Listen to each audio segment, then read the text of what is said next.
Els accidents laborals augmenten un 10% a les comarques gironines i els sindicats alerten que les empreses es prenen la prevenció de riscos com un complement més que com una obligació. Asseguren que això és un risc preocupant, ja que la seguretat dels treballadors ha de ser un element cabdal per a les empreses.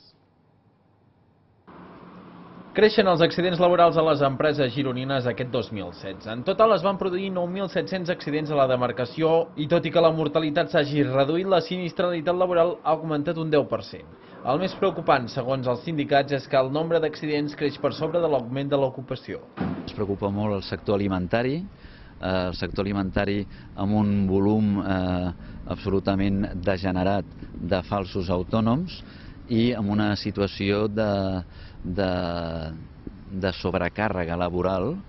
Aquí estan succeint accidents i accidents importants, greus. Part d'aquests accidents són arran de la poca importància que algunes empreses gironines donen a la prevenció de riscos laborals. I és que gairebé un 30% de les empreses no tenen fet un estudi d'avaluació del risc. El 27%, més d'una de cada 4 empreses de comarques gironines, no han fet, ni tan sols han fet, l'avaluació de riscos.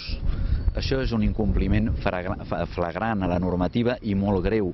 Amb això es dona a veure una insensibilitat absoluta a la seguretat dels treballadors de l'empresa, a la integritat física dels treballadors de l'empresa. I això està passant aquí a comarques gironines i són dades del govern.